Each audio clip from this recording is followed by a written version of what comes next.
Hello बच्चों, मैंने एक वीडियो बनाया था इसमें बेंडिंग ऑफ साइकिलिस्ट की बात की थी।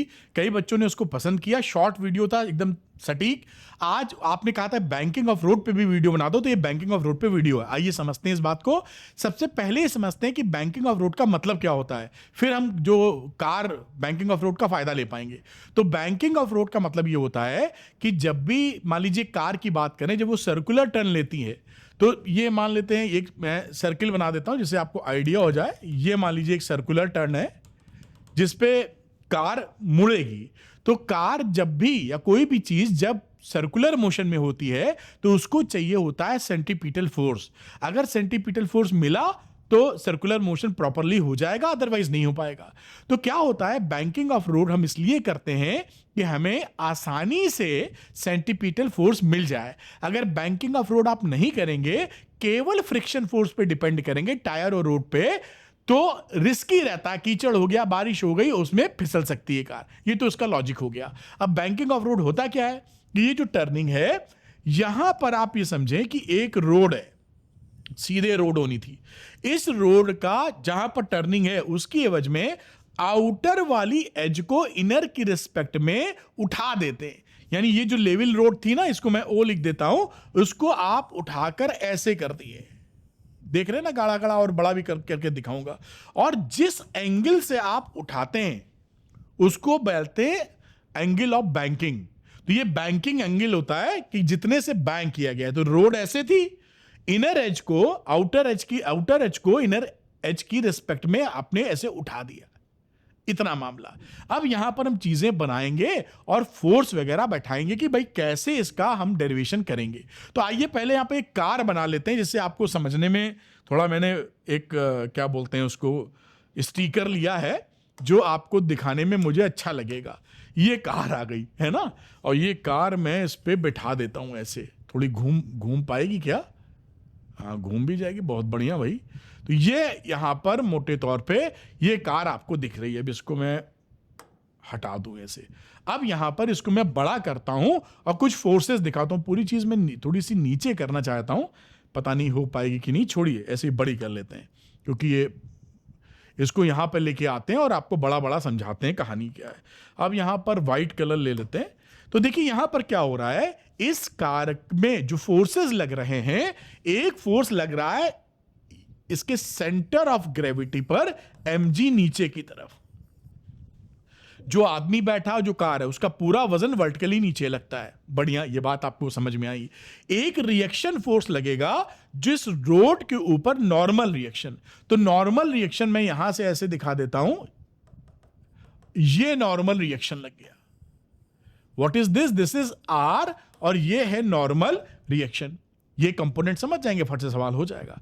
अच्छा, अब यहां पर क्या होता है, जो फ्रिक्शन फोर्स लगता है, वो फ्रिक्शन फोर्स टायरों के बीच में अंदर की तरफ ऐसे लगेगा। This is the friction force, F लिख सकते हैं। ये फ्रिक्शन फोर्स ऐसे लग रहा है, क्योंकि अगर ये फ्रिक्शन फोर्स अंदर नहीं लगेगा, जब ये बाहर फेंकाना जाएगा तो अंदर की तरफ लगेगा। अब इसके हम कुछ कंपोनेंट करेंगे बेटा। देखिए इसको मैं थोड़ा सा नीचे ले लेता हूं। ये एंगल अगर थीटा है बेटा, तो ये एंगल थीटा हो जाएगा। ये हो जाएगा, आप देखेंगे 90, ये 90 है, ये 90, ये नीचे तक ले लो, ये 90 माइनस थीटा, और ये इससे जो है 90 बना रहा है। अगर इसको देखो इससे, तो 9 थीटा। तो यहां पर अब मैं इसको खींच देता हूं आगे, इसके कंपोनेंट लेंगे हम लोग। तो ये मैंने गाढ़ा गाढ़ा कर दिया, आप समझ पाए। और ये जो आर है, ये एंगल बना थीटा। तो इस आर का कंपोनेंट हो गया आर कॉस थीटा, और हॉरिजॉन्टल कंपोनेंट हो गया आर साइन थीटा। उम्मीद है समझ पाए होंगे। इस आर के कंपोनेंट लिए हैं मैंने। अब इसी तरह एफ के कंपोनेंट लेने होंगे। तो एफ का मैं यहीं पर आपको बताता हूं, फिर यहां लगाते हुए दिखा दूंगा। ये एफ यहां पे लगा हुआ है। अब आप देखिए यहां पर एक हॉरिजॉन्टल कंपोनेंट, मैं कलर बदल लूं तो थोड़ा मजा आ सकता है। इसको हटाने की प्रक्रिया क्या मुझे आती है पता नहीं, तो कलर बदलने में हरा ले लेते हैं। तो यहां पर देखिए इसका एक हॉरिजॉन्टल कंपोनेंट लेते हैं, एक वर्टिकल कंपोनेंट लेते हैं। ये एंगल थीटा है तो ये एंगल भी थीटा हो जाएगा। तो इसे आप लिख सकते हो एफ कॉस थीटा बेटा, और इसे लिख सकते हो एफ साइन थीटा। सारे कंपोनेंट बैठा दिए।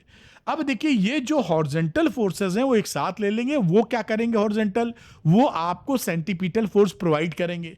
हॉरिजॉन्टल फोर्सेस कौन कौन से हैं? ये फोर्स है, ये फोर्स है, और ये जो वर्टिकल वाला फोर्स है इसके वेट और इसको ये बैलेंस कर देगा, जिससे कार नीचे नहीं आए, क्योंकि कार ऊपर नीचे तो हो नहीं रही है ना इधर हो रही है, तो ऊपर नीचे नहीं होने का मतलब है कि ये इक्विलिब्रियम में है। आइए फटाफट इक्वेशन बना लेते हैं, थोड़ा इसको छोटा कर लेते हैं। अब तो ये कंपोनेंट समझ ही गए होंगे, ऐसी उम्मीद है मुझे।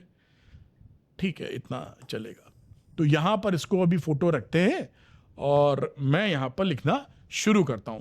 ठीक, अब देखिए हॉरिजॉन्टल फोर्सेस की मैं बात कर रहा हूं, हॉरिजॉन्टल फोर्सेस। थोड़ा मोटा पेन चल रहा है लेकिन उम्मीद है आप बढ़िया दिख रहा होगा आपको। तो ये हॉरिजॉन्टल फोर्सेस है, आर साइन थीटा और एफ कॉस थीटा। तो इसको जोड़ दीजिए, R sine theta plus F cos theta, और ये आपको क्या देने वाले हैं, सेंटीपीटल फोर्स देने वाले हैं, mv स्क्वायर बाई आर। ये इक्वेशन नंबर 1 हो गई। इसे चाहिए तो यहां पर इक्वेशन नंबर 1 लिख दीजिए। अब दूसरी इक्वेशन व्हाइट कलर में लिख देते हैं, एकदम से फर्क हो जाएगी। दूसरे में क्या है कि वर्टिकल फोर्सेस जो कि भाई इस आर कॉस थीटा ने mg और f साइन थीटा को बैलेंस किया हुआ है, तो आप लिख सकते हैं mg plus f sine theta is equal to ये जो आर कॉस थीटा महाशय है वो आर कॉस थीटा। अब आप ये भी जानते हैं कि जो F होता है वो होता है फ्रिक्शन फोर्स। तो फ्रिक्शन फोर्स की वैल्यू यहां पे आप मेंशन कर दीजिए म्यू इंटू आर। आप जानते होंगे कि फ्रिक्शन फोर्स होता है coefficient of friction into normal reaction. तो F is equal to F R, इसका इस्तेमाल अभी करेंगे इसलिए लिखा है। अब इसी को मैं थोड़ा सा साइड करता हूं, ऐसे लेके चलता हूं, ज्यादा आसानी रहेगी लिखने में। अच्छा, आगे बढ़ते हैं। अब आगे में ये इक्वेशन नंबर 2 कह दीजिए। अच्छा, इसको थोड़ा सा सुधार लेते हैं। हम क्या करेंगे, इसमें आर कॉस थीटा इधर लिख लो, माइनस एफ साइन थीटा इधर लिख लो, और ये वैल्यू हो गई mg इधर। अब इसको डिवाइड करना आसान होगा, इसलिए किया है कि पहली को दूसरे से डिवाइड करेंगे, mm उड़ जाएगा। तो 9 डिवाइड कर रहे हैं, पहली इक्वेशन को आप डिवाइड मार दीजिए दूसरी इक्वेशन से, कोई समस्या नहीं है। तो इस इक्वेशन को इससे मैं लिख देता हूं, चलो, आर साइन थीटा पहले लिख रहे हैं plus F cos theta upon R cos theta minus F sine theta, और यहां वैल्यू आ गई mv स्क्वायर अपॉन आर, और यहां वैल्यू आ गई थी mg। अब जो वैल्यू यहां पर दिख रही है उसको काट मारो कॉमन है, ये m से m गई यहां पर कट। अब इसी एक्सप्रेशन को थोड़ा सा लिख देते हैं। इसमें अब हम क्या कर रहे हैं, लगे हाथ, देखिएगा ध्यान से, न्यूमिनेटर और डिनोमिनेटर में r cos थीटा से डिवाइड कर रहे हैं।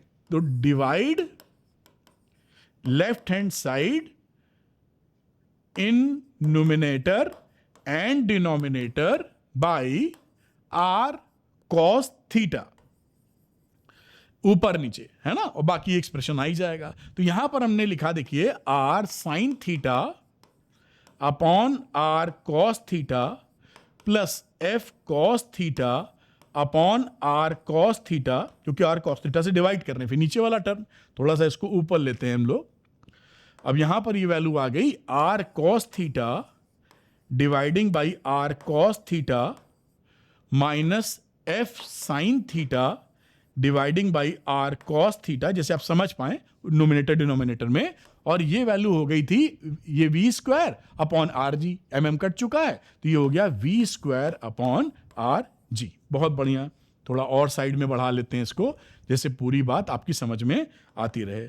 अब देखिए आगे चलते, इसमें देखिए ये आर और ये आर महाशय कट गए, और भी कटेंगे, ये पूरा ही कट गया।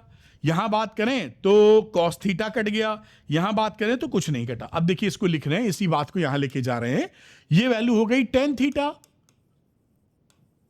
और ये हो गया f अपॉन आर, बस, और यहां हो गया 1, और ये वैल्यू हो गई f अपॉन आर tan थीटा, f अपॉन आर tan थीटा, और ये वैल्यू हो गई वी स्क्वायर अपॉन आर जी।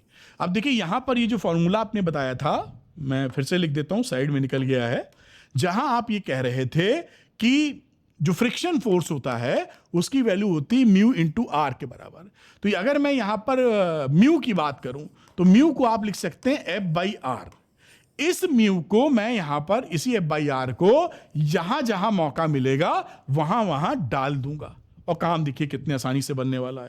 इसको मैं थोड़ा सा साइड लेता हूं और यहां पर ये वैल्यू हो गई टेन थीटा प्लस म्यू, जैसा आप देख पा रहे हैं, upon 1 minus mu tan theta is equal to V square upon R ji.